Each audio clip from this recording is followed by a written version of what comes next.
الحمد لله نحمده ونستعينه والصلاة والسلام على سيد الأنبياء والمرسلين وعلى آله وأصحابه أجمعين. أعوذ بالله من الشيطان الرجيم. بسم الله الرحمن الرحيم. إن ينصركم الله فلا غالب لكم وإن يخذلكم فمن ذا الذي ينصركم من بعده وعلى الله فليتوكل المؤمنون. صدق الله العظيم. قابل احترام بزرگوں،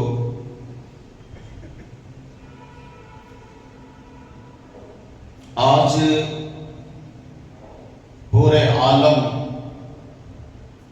اور خصوصاً ملک ہندوستان میں جتنے نازک ترین حالات چل رہے ہیں، ہندوستان سے باہر مختلف ممالک میں کچھ دلسوز واقعات یعنی دل کو جلا دینے والے واقعات سامنے آئے اور آ رہے ہیں. کئی جگہوں پر قرآن کریم کو جلانے کے واقعات آئے اور اس کی ایک بڑی تیاری بھی ہو رہی ہے. ہمارے ملک ہندوستان میں دن بدن حالات خراب سے خراب تر ہوتے چلے جا رہے ہیں. مسلمانوں اور اسلام کے خلاف ایک یلغار ہو رہی ہے. نہتھے اور معصوم لوگوں کو ٹرین پر چلتے ہوئے گولیوں سے بھونا جا رہا ہے. ابھی 1-2 دن پہلے کئی مقامات پر ہمارے تبلیغی جماعت کے ساتھیوں کو پیٹا گیا. کل پرسوں دہلی کے علاقے میں معصوم صفت اللہ والے امام مسجد کو قتل کر کے مسجد میں آگ لگا دی گئی. جھونڈ کا جھونڈ بھیڑیوں کی شکل میں مسلمانوں پر یلغار کرنے، قتل عام کرنے کی کوششیں ہو رہی ہیں اور آنے والے دنوں میں حالات اس سے بدترین ہونے کا اندیشہ ہے. ایسے نازک ترین حالات میں مسلمانوں کو جس چیز کی ضرورت ہے، مختلف خیالات، مختلف مشورے، مختلف فکریں، لوگوں کی الگ الگ سوچ سامنے آ رہی ہیں، لیکن قرآن کریم کی روشنی میں میں آپ کے سامنے جو چیز پیش کرنے جا رہا ہوں وہ انتہائی اہم اور قیمتی ہے. پروردگار عالم نے دنیا کے تمام مسلمانوں کو، ہر زمانے کے مسلمانوں کو ایسے حالات میں، ایسے مشکلات میں پھنسے ہوئے مسلمانوں کو جو مشورہ رب نے دیا ہے، وہی بات میں آپ کے سامنے عرض کر رہا ہوں. بڑے پیار سے اللہ نے فرمایا قرآن کریم میں، إِن يَنْصُرْكُمُ اللَّهُ فَلَا غَالِبَ لَكُمْ. اگر اللہ نے تیری مدد کر دی تو اے قوم مسلم، تمہارے اوپر کوئی غالب ہونے والا نہیں ہے. إِن يَنْصُرْكُمُ اللَّهُ. اگر اللہ نے تیری مدد کی تو تمہارے اوپر کسی کو غلبہ نہیں مل سکتا. یہ رب کا فرمان ہے. کسی مفتی صاحب کی، کسی خطیب کی، مقرر کی، مولوی کی بات نہیں ہے. رب نے بنیادی بات کہی ہے ایمان والوں سے، إِن يَنْصُرْكُمُ اللَّهُ. اللہ نے اگر تیری مدد کر دی تو تمہارے اوپر کسی کو غلبہ ملنے والا نہیں ہے. وَإِن يَخْذُلْكُمْ، اور اگر اللہ نے تجھے ذلیل کر دیا، فَمَنْ ذَا الَّذِي يَنصُرُكُمْ مِنْ بَعْدِهِ، تو پھر اس کے بعد کون ہے جو تیری مدد کرے گا؟ اللہ کے بعد کون ہے جو تیری مدد کرے گا؟ اب اخیر میں اللہ کہتا ہے وَعَلَى اللَّهِ فَلْيَتَوَكَّلِ الْمُؤْمِنُونَ، ایمان والو جب تم کو پتا ہے کہ اگر اللہ کی مدد مل گئی تو مسلم قوم پر کوئی غالب نہیں ہو سکتا، اور اگر اللہ نے ذلیل کرنا چاہا تو پھر اللہ کے بعد کوئی مدد کرنے والا نہیں ہے، تو رب مشورہ دیتا ہے وَعَلَى اللَّهِ فَلْيَتَوَكَّلِ الْمُؤْمِنُونَ، تو پھر بات یہ ہے کہ ایمان والوں کو تو اللہ ہی پر بھروسہ کرنا چاہیے۔ اس آیت سے پتا چلا کہ مسلمانوں کو اس وقت سب سے بڑی ضرورت جس چیز کی ہے وہ اللہ کی مدد ہے۔ چلتے ہوئے مسافروں کو اللہ کی مدد کی ضرورت ہے، کام کرنے والے مزدوروں کو اللہ کی مدد کی ضرورت ہے، دینی تنظیم دینی جماعت سے جڑ کر کام کرنے والوں کو اللہ کی مدد کی ضرورت ہے، فیکٹریاں دکان چلانے والے لوگوں کو اللہ کی مدد کی ضرورت ہے، اکیلے انسان کو اللہ کی مدد کی ضرورت ہے، اجتماعی لوگوں کو، مجمع عام کو، تمام قوم مسلم کو، ہر خاندان مسلم کو اللہ کی مدد کی ضرورت ہے۔ یہ سب سے بڑی ضرورت ہے آج مسلم قوم کو، سب سے بڑی ضرورت اللہ کے مدد کی ضرورت ہے، ورنہ کوئی سہارا نہیں ہے ہمارا، کوئی پرسان حال نہیں ہمارا، کسی سے کوئی امید نہیں ہے قوم مسلم کو۔ ہر آدمی اپنا الو سیدھا کرنے میں لگا ہے، ہر آدمی اپنے مطلب کو پورا کرنے میں لگا ہوا ہے، مسلم قوم کی کو صرف اور صرف اللہ کی مدد کی ضرورت ہے، اور اللہ کی مدد کے لیے کچھ شرائط ہیں، اللہ کی مدد اترنے کے لیے کچھ ضابطے ہیں، اللہ کی مدد یوں ہی نہیں مل جاتی، اللہ کی مدد ایسے ہی نہیں مل جاتی، اللہ نے کچھ ضابطہ بنا رکھا ہے، اصول بنا رکھا ہے، قاعدہ بنا رکھا ہے، اگر اس ضابطے کے مطابق رہو گے اللہ کی مدد ملے گی، اس قاعدے کے مطابق نہیں رہو گے اللہ کی مدد نہیں ملنے والی۔ دنیا کے تمام انسانوں سے اور مسلمانوں سے بھی اللہ کو کوئی مطلب نہیں ہے، اللہ کو صرف اپنے دین سے مطلب ہے، ان کو اپنا دین پیارا ہے، اس کے دین سے جو جڑے گا وہ پیارا بنے گا، ان کی شریعت سے جو جڑے گا اس پر اللہ کو پیار آئے گا۔ تو اللہ کی مدد حاصل کرنے کے لیے بھی کچھ ضابطے ہیں، وہ چند چیزیں ہیں جس سے اللہ کی مدد مل جاتی ہے، چند شرطیں ہیں جس کو پورا کرنے کے بعد اللہ کی مدد مل جاتی ہے۔ بس یہی آسان لفظوں میں آپ کے سامنے پیش کروں گا، اللہ کرے میں آپ تک بات پہنچانے میں کامیاب ہو جاؤں، اور اللہ ہم سب کو ان باتوں پر عمل کی توفیق عطا فرما دے۔ پہلی چیز جو اللہ کی مدد ملنے کے لیے انتہائی ضروری اور بنیاد ہے، یہ چیز نہیں ہے تو پھر اللہ کی مدد کا کوئی مطلب نہیں ہے، کوئی امید نہیں ہے۔ اور اس بات کو بھی رب نے کہا ہے، میں نہیں کہہ رہا ہوں، یہ ضابطہ اللہ نے قرآن کریم میں بیان فرما دیا ہے۔ ان تصبروا وتتقوا لا يضركم كيدهم شيئا، اللہ کہتا ہے ان تصبروا وتتقوا، اگر تمہارے اندر صبر آیا،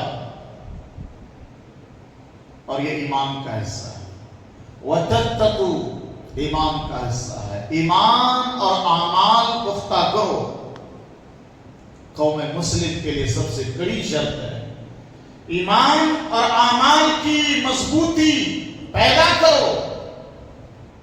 وعد اللہ الذین آمنوا منکم وعملوا الصالحات،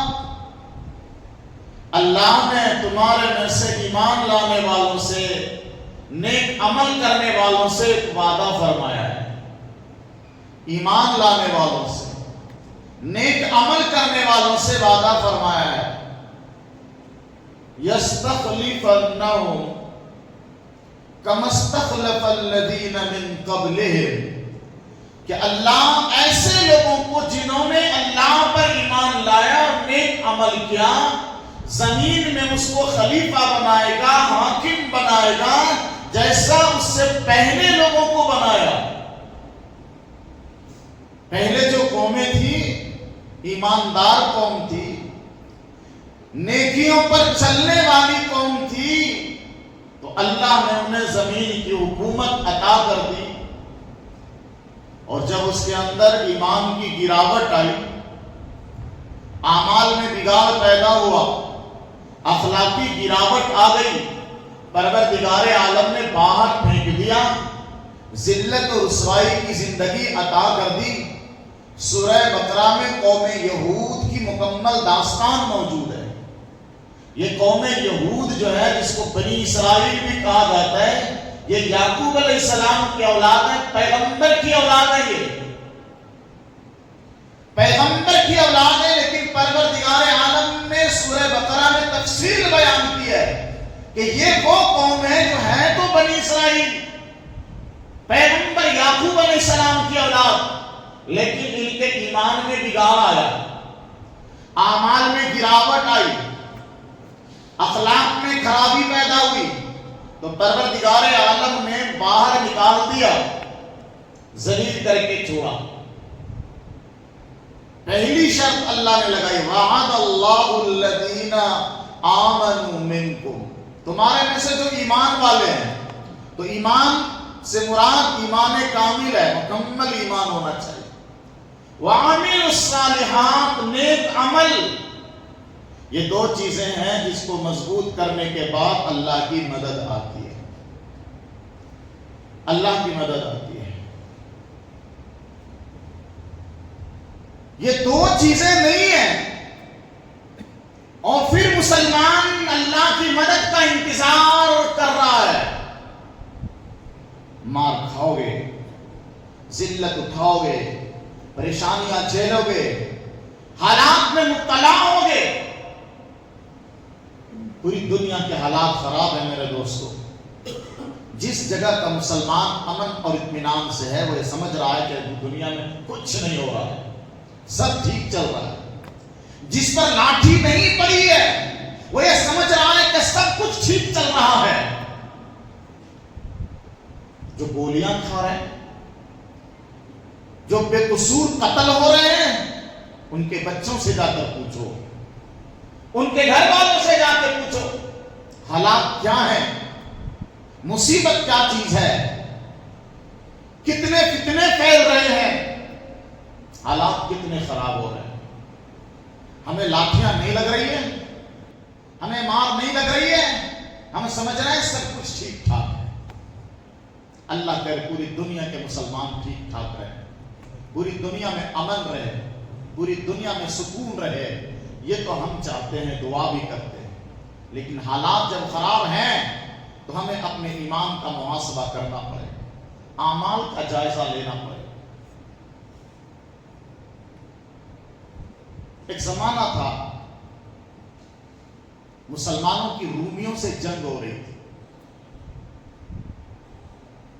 کم تعداد والے مسلمانوں نے رومیوں کی ناک میں دم کر رکھا تھا، جنگ ہو رہی تھی۔ کمزور مسلمانوں نے رومیوں کو لوہے کے چنے چبوا رہے تھے، پریشان حال تھا بادشاہ۔ فوج کے سپہ سالاروں کو بلایا، ان سے ایک بات پوچھا۔ ہرقل نے، جو روم کا بادشاہ تھا، ان کا لقب ہرقل، انہوں نے پوچھا فوج کے سپہ سالاروں سے، بتاؤ جس سے تمہاری جنگ ہو رہی ہے، جن لوگوں سے تم لڑ رہے ہو، وہ انسان ہی ہیں یا کچھ اور ہیں وہ لوگ، کہ اتنے دن ہو گئے تم جیت نہیں پا رہے؟ ان کو مار نہیں سک رہے، ان کو ہرا نہیں پا رہے ہو، وہ ڈٹے ہوئے تمہارے سامنے، تم پریشان ہو رہے ہو. کون ہے وہ لوگ؟ انسان ہے یا کوئی الگ مخلوق ہے؟ بڑی پیاری بات آ رہی سامنے. ان کے وزیروں نے کہا کہ صاحب ہیں تو انسان ہی، ہمارے جیسے انسان ہیں، وہ بھی جن سے ہم لڑ رہے ہیں وہ ہمارے ہی جیسے انسان ہیں. وہ بادشاہ نے پوچھا کہ یہ انسان ہی ہے تو ایک بات بتاؤ کہ تعداد میں تم زیادہ ہو یا وہ لوگ زیادہ ہیں؟ یہ بھی ہو سکتا ہے. کامیاب نہ ہونے کی وجہ یہ بھی ہو سکتی ہے کہ تمہاری فوج کی تعداد کم ہو، ان کے فوج کی تعداد زیادہ ہو. کیا قصہ ہے؟ وزیروں نے کہا صاحب بات یہ بھی نہیں ہے، تعداد تو ہماری ان کے مقابلے میں بہت زیادہ ہے، وہ تو ہمارے سامنے میں زیرو ہے، بہت زیادہ تعداد ہے. تو بادشاہ نے پوچھا جب وہ انسان ہی ہیں اور تعداد میں بھی تمہارے سے کم ہے، تم زیادہ ہو، تو پھر لڑائی میں، جنگ کے میدان میں اب تک ان کے ڈٹے رہنے اور تمہاری ہار کا سبب کیا ہے؟ تو ایک بوڑھے تجربہ کار اٹھے، انہوں نے سے کہا صاحب بات یہ ہے، ان کی جیت، ہماری ہار اور ہماری ناک میں دم کا راز یہ ہے کہ وہ لوگ جو لڑ رہے ہیں ہماری فوج سے، اس کے اندر جو صفات ہیں، ان کے اندر جو صفات ہیں وہ بڑی عجیب ہے. یہ جو تاریخ میں واقعات لکھے ہیں یہ صرف کتابوں میں پڑھنے کے لیے، بیانوں میں بولنے کے لیے نہیں ہے، یہ حقیقت ہے. پیغمبر کے زمانے میں بھی حالات ایسے ہی پیش آئے، صحابہ کے زمانے میں بھی، تابعین کے زمانے میں بھی. ہم ہیں جو بدماش ہوئے پڑے ہیں. اس بزرگ نے کہا کہ کچھ صفات ہیں ان کے اندر. پہلی صفت یہ ہے کہ وہ سب کے سب صائم النہار ہیں. عربی لفظ صائم النہار. فوج ہے، لشکر ہے مسلمانوں کا، لیکن دن میں روزہ رکھتے ہیں. وہ لوگ لڑائی کرتے ہیں جنگ کے میدان میں، اور وہ بھی روزہ رکھ کر کے کرتے ہیں. جنگ کے میدان میں دشمن سے مقابلہ ہو رہا ہے، روزہ رکھ کر کے. صائم النہار ہے، دن میں روزہ رکھتے ہیں. وہ قائم اللیل ہیں، رات بھر اللہ کے سامنے نماز پڑھتے ہیں، دعائیں کرتے ہیں، گڑ گڑاتے ہیں، روتے ہیں اللہ کے سامنے. یہ فوج کا عالم ہے. اسلامی لشکر کا یہ عالم ہے کہ میدان جنگ میں روزے سے ہیں، پورے دن تھک کر کے آئے اور رات میں اللہ کے سامنے نماز کی نیت باندھ کر کھڑے ہیں. اور ایک ہم ہیں اسلامی فوج، مسلمان لشکر، جو ابھی محرم میں یا علی یا علی کہا کرتے تھے، یا حسین کہا کرتے تھے، کاندھے پہ تلوار رکھ کر اور کمر میں گھنگرو باندھ کر کے یا حسین. وہ کسی کا پتہ نہیں ہے، نہ اس ٹائم پتہ تھا نہ آج پتہ ہے، نہ 5 ٹائم میں اس کا پتہ ہے نہ جمعہ میں اس کا پتہ ہے. اللہ کی مدد کیسے ملے؟ وہ بزرگ آگے اور بیان کرتے ہیں کہ صاحب مسلمان فوج کی جو صفات ہے ان کے اندر ایک چیز یہ بھی ہے کہ امانت دار اتنے ہیں، امانت دار اتنے ہیں کہ بغیر قیمت ادا کیے کسی کا سامان چھوتے تک بھی نہیں، کسی کا سامان نہیں چھوتے. اگر کچھ ضرورت ہے اس کی قیمت ادا کرتے ہیں، بغیر قیمت ادا کیے کسی کا سامان نہیں ہم استعمال کرتے. اور ہم وہی استعمال کرتے ہیں جس کی قیمت ادا نہ کی جائے، جو ہماری نہ ہو وہی استعمال کرتے ہیں، جو ہماری ہوتی ہے اس کو حفاظت سے رکھتے ہیں.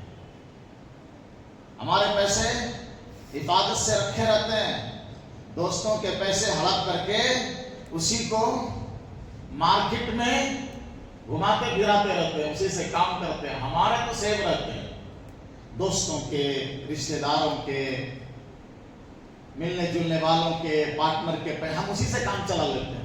ٹال مٹول 15 دن 20 دن مہینہ دیں گے نا, اور اسی پیسے سے ہمارا کام ہو رہا ہے. رومی بادشاہ کو کہا صفات مسلم فوج کی ایسی ہیں کہ امانت داری کٹ کٹ کر بھری ہوئی ہے اس کے اندر. اخلاق ایسے ہیں کہ تھوڑی سی چپکلش بھی ہو جائے, آپس میں اختلاف بھی ہو جائے تو شام کو معافی تلافی کر کے مل جاتے ہیں. ایسی صفات ان کے اندر ہیں. اور ہماری فوج میں اب وہ اپنی فوج کی داستان بیان کرتا ہے کہ ہماری فوج کا یہ عالم ہے, رات میں شراب پیا کرتے ہیں, دن میں زنا کرتے ہیں. ٹھیک یہی چیز الٹ کر ہماری زندگی میں آ گئی ہے.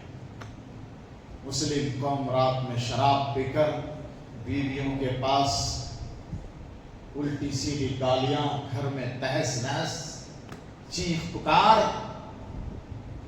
اور پورے دن ادھر سے ادھر پھیرا لگانا. اللہ کی مدد آئے گی.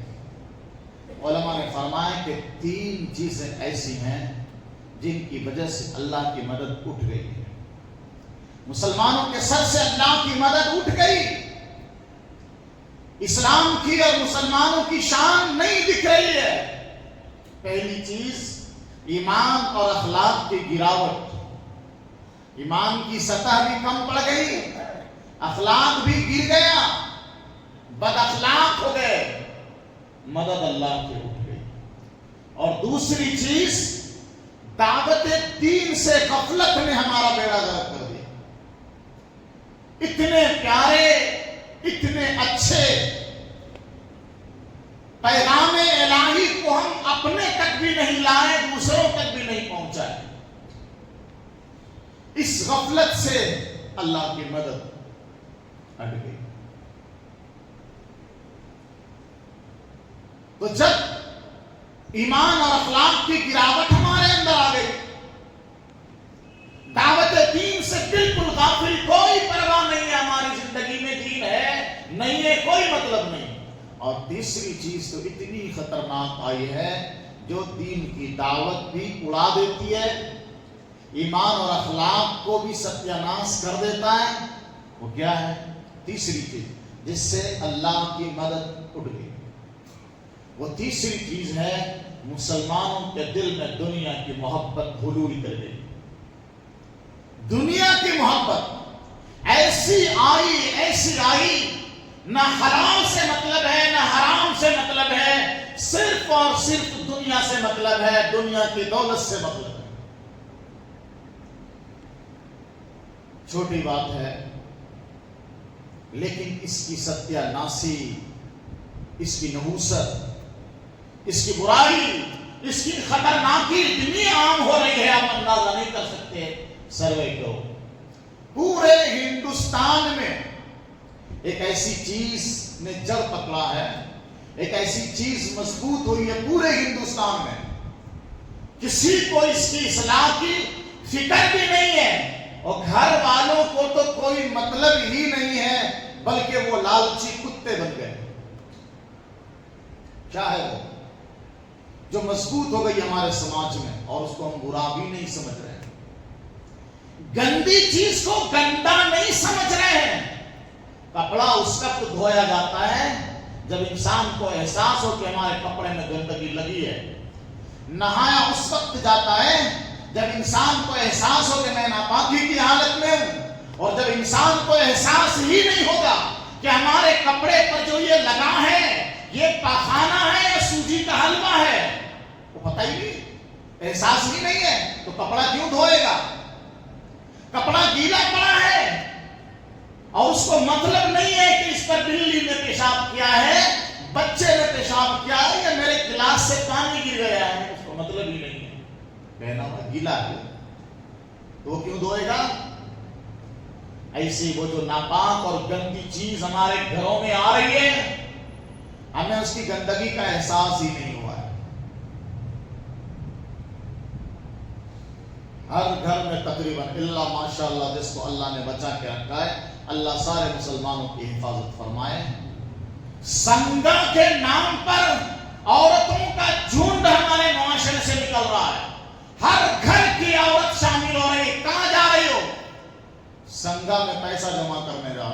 مرد خوش ہے، 5,000 10,000 20,000 50,000 عورت نے لا کے دیا، فریج خرید لیا، واشنگ مشین خرید لیا. یہ عورت ہے جو مرد کو پیسے لا کے دے رہی ہے. مرد خوش ہے، میرے کو ٹینشن نہیں ہے، میں جو کما رہا ہوں وہ دال چاول میں لگا لوں گا. یہ میری میڈم نے پیسہ انتظام کیا، فریج لایا ہے. میری میڈم نے پیسہ ارینج کیا، واشنگ مشین خرید لیا. الحمدللہ گھر کے سارے سامان ضرورت کے آ رہے ہیں. کہاں سے آ رہا بھائی؟ سنگا سے آ رہا ہے. انہوں نے سنگا سے پیسہ اٹھا لیا، وہ بیچاری پھر گر رہی ہے پیسہ بھرنے کے لیے، پیسہ بھرنے کے لیے پھر رہی ہے. اچھا یہ جو آ گیا تیرے گھر میں فریج، اس سے تو پانی پی رہا ہے. اللہ کے بندے یہ سود کی چیز ہے جس سے تو پانی پی رہا ہے. یہ سود کی چیز ہے جس سے تو کپڑے دھو رہا، کپڑا دھو کر پاکیزہ نہیں بن رہا. پاک ہو جا رہا ہوگا پر پاکیزہ نہیں ہو رہا ہے. سود کے پیسے بیوی لا کے دے رہی ہے، تم اس کو استعمال کر رہے ہو. ہر گھر میں سود جا رہا ہے اور مزے سے کھا رہا ہے، ذائقہ ٹیسٹ اچھا محسوس کر رہا، کھا رہا ہے لذت کے ساتھ. وہ بیوی ہر دن، ہر مہینہ، ہر ہفتہ پیسہ بننے کے لیے پریشان ہے. اور جب بننے نہیں ہو رہا ہے قرض مانگ رہی ہے، اس سے مانگ رہی ہے، اس سے مانگ رہی ہے، اس کے سامنے ہاتھ پھیلا رہی ہے، اس کے سامنے منہ پھیلا رہی ہے. اور بہت ساری عورتیں، اللہ حفاظت فرمائے، نہ جانے اس پیسے کو بننے کے لیے کیا کیا کام کر رہی ہے. میں کھل کر نہیں بولنا چاہتا اس منبر سے، اور کسی کے سامنے باتیں چھپی ہوئی بھی نہیں ہے. سماج میں جو برائیاں ہو رہی ہیں وہ کسی سے چھپی ہوئی بھی نہیں ہے. پورے ہندوستان میں کہیں اس کو سموہ بولا جاتا ہے، کہیں اس کو بندھن بولا جاتا ہے. بھاگی جا رہی عورتیں، اور دشمن اس کا استعمال بھی کر رہا ہے. 10 روپیہ 20 روپیہ 50 روپیہ ڈیلی کے حساب سے وہ جمع کرتی ہیں. ہفتے میں یا 15 دن میں یا 1 مہینے میں وہ پیسہ جمع ہوتا ہے. اور میٹنگ کے نام پر گھر کی پردہ نشین خاتون کو باہر بلایا جا رہا ہے. ہماری عورتیں میٹنگ کے نام پر نہ جانے کہاں کہاں جا رہی ہیں، ان کو بلایا جا رہا ہے. وہ میٹنگ کس کے ساتھ ہو رہی ہے؟ مرد نہیں جا رہا ساتھ میں. اور سنو، مردوں کو جانے کی اجازت بھی نہیں رہتی ہے. اتنی حرام کاری، حرام خوری ہو رہی ہمارے سماج میں. ہمیں امید ہے کہ اللہ برکت نازل کر دے گا، ہمیں امید ہے کہ اللہ رحمت نازل کر دے گا. زبردستی اللہ کو چیلنج کر کے سود کھا رہے ہیں. ہر گھر میں سود گھس رہا ہے، ہر چولہے میں سود کی ہانڈی چلی ہوئی ہے. اور ہم امید لگائے بیٹھے ہیں اللہ کی مدد نازل ہوگی، اللہ کی رحمت کا نزول ہوگا. قرآن خوانیاں کروا رہے ہیں، دعائیں کروا رہے ہیں، گھر میں کھانا سود کے پیسے سے پک رہا ہے. یہ دنیا کی محبت کا نتیجہ ہے. علماء نے فرمایا کہ 3 برائیاں جب امت میں آئی ہیں اللہ کی مدد رک گئی. میں بتا رہا تھا کہ پہلی چیز جس سے اللہ کی مدد ملتی ہے ایمان اور اعمال کی پختگی ہوتی ہے. ایمان اور اعمال کی پختگی. اور جب ایمان اور اعمال میں گراوٹ پیدا ہوتی ہے اللہ کی مدد رک جاتی ہے. دوسری چیز جو بنیاد ہے اللہ کی مدد حاصل کرنے کے لیے، جو بنیاد ہوتی ہے، دوسری چیز جس سے اللہ کی مدد کا نزول ہوتا ہے، آج اس چیز کی بھی ضرورت ہے مسلمانوں کو. لیکن بڑا افسوس کا مقام ہے وہ چیز بھی مسلمانوں کے بیچ نہیں ہے. کیا ہے وہ چیز؟ وہ بھی اللہ نے قرآن میں بیان کیا ہے. یہ میرا بیان کیا ہوا فارمولا نہیں ہے. آپسی اتحاد اور اتفاق جب حالات نازک ہو جائیں، پروردگار کہتا ہے وَلَا تَنَازَعُوا فَتَفْشَلُوا وَتَذْهَبَ رِيحُكُمْ.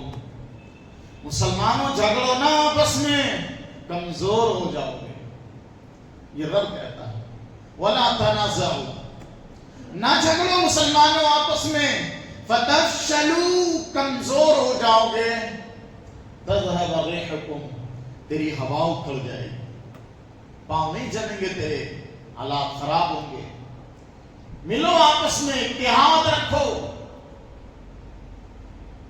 کیا مطلب ہے؟ اتحاد کیسے ہوگا؟ مسائل تو بہت الگ الگ ہیں مسلمانوں میں،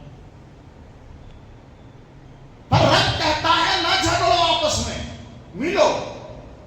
مسائل کا اختلاف، مقدمات کا اختلاف صحابہ کے زمانے میں بھی تھا، تابعین کے زمانے میں بھی ہوا، بعد میں بھی ہوا، قیامت تک اختلاف ہوتا رہے گا۔ لوگ کہتے ہیں حضرت آپ ہی لوگوں نے بیڑا غرق کر رکھا ہے، کیا؟ ایک مولوی صاحب الگ مسئلہ بتاتا ہے، دوسرا مولوی صاحب الگ مسئلہ بتاتا ہے، اتحاد کیسے ہوگا؟ مسئلہ الگ رہنے سے اختلاف ہی ہو یہ ضروری نہیں ہے، مسئلہ الگ رہنے سے جھگڑا ہی ہو یہ ضروری نہیں ہے۔ مسئلے الگ الگ ہیں، عمل کرتے رہو پر جھگڑا تو نہ کرو۔ مسجدوں میں جھگڑے، نماز میں جھگڑا، گھر میں جھگڑا، خاندان میں جھگڑا۔ اچھا ایک بات بتا، مولویوں کو بڑے تانے دیتے ہیں کہ مولویوں نے الگ الگ مسئلے بنا دیے، فرقے بڑھ گئے، جھگڑے بڑھ گئے۔ بات تو ذرا ٹھیک بھی لگ رہی ہے، وہ گھر میں تیرے جھگڑے کیوں ہوتے بھائیوں میں؟ وہاں کون سا مولوی گیا تھا؟ تمہارے خاندان میں جھگڑا کیوں ہو رہا ہے؟ وہاں کون مولوی گیا تھا مسئلہ بتانے؟ تمہارے محلے میں تمہارے جھگڑے ہوئے پڑے ہیں، وہاں کون حضرت گیا تھا جھگڑا کرانے؟ تم تو وہاں بھی لڑ رہے ہو، بھائیوں سے سالوں سے باتیں بند ہیں، رشتہ داروں کے یہاں سالوں سے آنا جانا بند ہے، تمہارے رشتہ داروں کے جنازے میں تم نہیں جاتے، تمہارے جنازے میں وہ نہیں آتا، یہ کون سے مولوی صاحب نے مسئلہ بتایا ہے؟ قرآن کہتا ہے لا تنازعوا، نہ جھگڑو آپس میں، کمزور ہو جاؤ گے۔ حالات ایسے ہیں، اس وقت ملنے کی ضرورت ہے۔ بڑا افسوس ہوتا ہے آج کے نازک حالات میں بھی جب کوئی ایسی ویڈیو آتی ہے، ایک مولوی کسی وہابی فرقے کو گالی دے رہا ہے، دوسرا کسی دیوبندی کو، بریلوی مکتب فکر کو گالیاں دے رہا ہے، اس کو کافی، اس کے پیچھے نماز نہیں ہے، وہ دہشت گرد ہیں، وہ ایسے ہیں ویسے ہیں، ایسے حالات میں بھی ایسے مسائل کو چھیڑ کر امت میں آگ لگائی جاتی ہے، تو بڑا افسوس ہوتا ہے۔ یہ سب سے بنیادی چیز ہے اللہ کی مدد نازل ہونے کے لیے، کیونکہ اللہ ہی نے فرمایا لا تنازعوا، نہ جھگڑو، کمزور ہو جاؤ گے، کمزور ہو جاؤ گے۔ یہ لفظ کیوں کہا اللہ نے کہ کمزور ہو جاؤ گے؟ یہ بھی غور کرنے کی چیز ہے، اللہ نے کیوں کہا کہ جھگڑا نہ کرو کمزور ہو جاؤ گے؟ کیوں کہا؟ اس لیے کہ اللہ مضبوط کرنا چاہتا ہے۔ بتا دے کمزور ہو جاؤ گے، تم جھگڑو گے، کمزور ہو جاؤ گے، اور کمزور ہونے کی بات اللہ نے اس لیے کہی کہ اللہ چاہتا ہے کہ ایمان والا مضبوط ہو جائے۔ یہ دوسری چیز ہے، بالکل شارٹ میں بیان کر رہا ہوں، میں صرف بتا رہا ہوں کہ اللہ کی مدد کن چیزوں سے ملتی ہے۔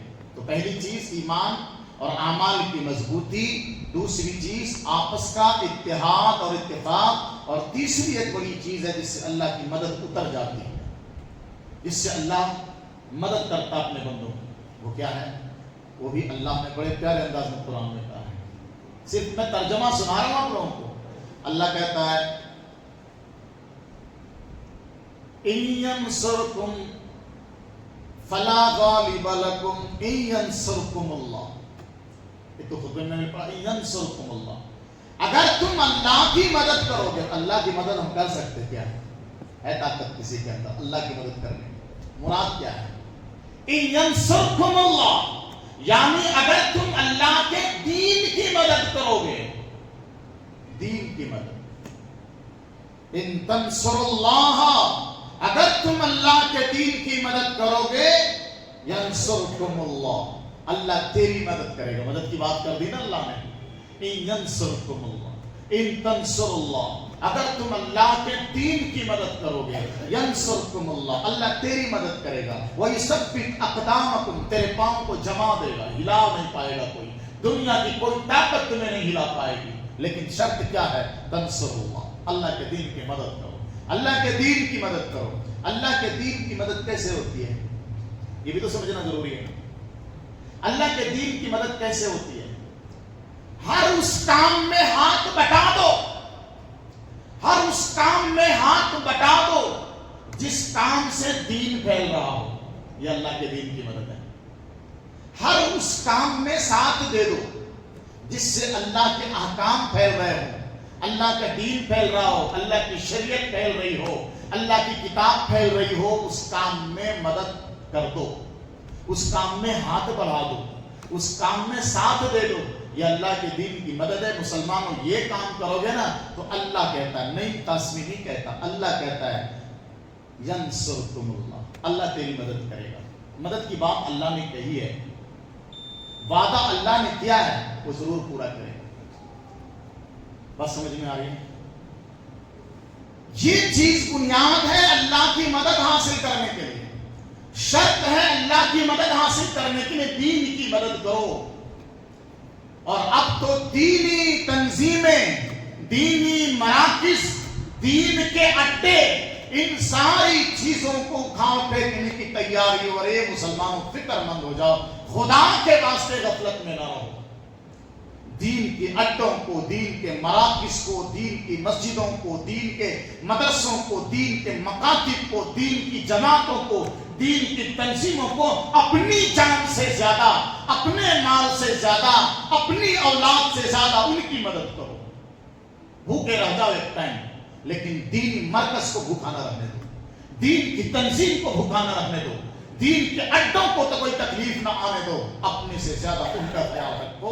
اللہ نے کہا ینصرکم اللہ، اللہ تیری مدد کرے گا.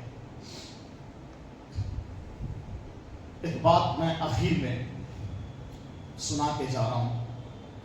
مسلمانوں کی بدحالی اور مسلمانوں کے حالات کے الٹ پھیر پر ہندوستان میں بھی بہت سارے غیر مسلم مفکروں نے مذاق اڑایا، اور سوشل میڈیا پر ان کے بیانات، ان کی ویڈیوز موجود ہیں کہ جب اللہ پر تمہارا ایمان اور یقین ہے اور اللہ ہی کے ذریعے سے تم کہتے ہو نا پتا بھی نہیں ہلتا، اللہ کی مرضی کے بغیر پتا بھی نہیں ہلتا نا، تو جو ذلت تمہاری ہو رہی ہے، جو پریشانیاں تمہارے اوپر آ رہی ہے، تمہارے خلاف حکومت ہو رہی ہے، تمہارے خلاف فیصلے ہو رہے ہیں، یہ بھی تو اللہ کی مرضی ہے نا. تو پھر سب کچھ تو اللہ کی مرضی سے ہو رہا ہے نا. خوش رہو، کیوں چیختے چلاتے ہو؟ تو تمہارے خلاف کوئی حاکم اگر ظلم کر رہا ہے، اللہ کی مرضی سے ہو رہا ہے، کیا جواب ہے اس کا؟ تو جو اللہ کی مرضی سے حاکم بنا اور تمہارے اوپر ظلم کر رہا ہے، وہ اللہ کے انتخاب سے آیا ہے، اللہ کے فیصلے سے آیا ہے نا. اب اس کا غیر ہوا، تاریخ کی کتاب میں بڑا پیارا جواب اس کا ملا مجھے. بغداد میں مسلمانوں کی اور تاتاریوں کی جنگ ہو رہی تھی. تاتاریوں کی جیت ہو گئی، مسلمانوں پر بے پناہ ظلم ہوا، لاکھوں کی تعداد میں مسلمان کاٹے گئے. جب تاتاریوں کو غلبہ ہوا، فتح ہوئی، تو ہلاکو خان کی جو بیٹی ہے وہ کہیں گھوم رہی تھی، اور انہوں نے دیکھا کہ ایک حضرت ہے، مولانا صاحب ہیں رستے میں، اور ان کے پاس مسلمانوں کی بھیڑ اکٹھا ہوئی ہے، وہ کسی مسئلے پر بات ہو رہی ہوگی. تو ہلاکو خان کی بیٹی مسلمانوں کو، عالم دین کو چڑھانے کے لیے ان کے پاس گئی اور ان سے سوال کیا. سنو بس یہی آخری بات ہے اور آپ کے سامنے بڑی اچھی چیز آ رہی ہے.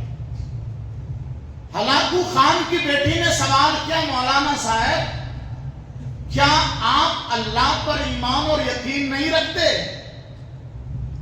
آپ کو اللہ پر ایمان اور یقین ہے کہ نہیں ہے؟ عالم صاحب نے کہا کیوں نہیں، اللہ پر ایمان اور یقین ہے ہمارا.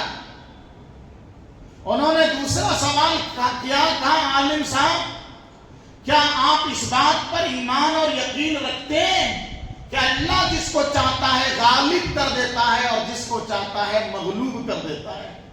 اس پر آپ یقین رکھتے ہو کہ اللہ جس کو چاہتا ہے جیت دے دیتا ہے، جس کو چاہتا ہے ہرا دیتا ہے؟ عالم صاحب نے کہا کیوں نہیں، اس پر بھی ہمارا یقین ہے کہ اللہ جس کو چاہتا ہے غلبہ دے دیتا ہے، جس کو چاہتا ہے شکست دے دیتا ہے. اس لڑکی نے پھر سوال کیا، کیا آپ اس بات کو نہیں مانتے کہ اللہ نے مجھے غالب کر دیا اور تم لوگوں کو ہرا دیا؟ عالم صاحب نے کہا یہ بات بھی آپ کی صحیح ہے، آپ کو فتح مل گئی، جیت مل گئی اور ہم مسلمان ہار گئے. تب انہوں نے آخری سوال جو کیا وہ بڑا ڈینجر تھا.